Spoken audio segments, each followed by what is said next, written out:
Main पावरमा त्यत्रो पैसा बुझाएर आइसके, अब अहिले आएर त ट्याटु छ भिजा रिजेक्ट हुन्छ होला पो भनेर भन्दैछ हौ।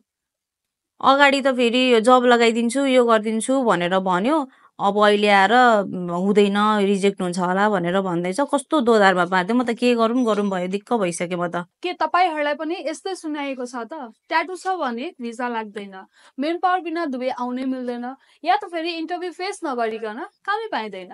रियालिटी सुन्नुहोस्, फ्रिल्यान्स भिजाले यो सबै टेन्सन हटाउँछ।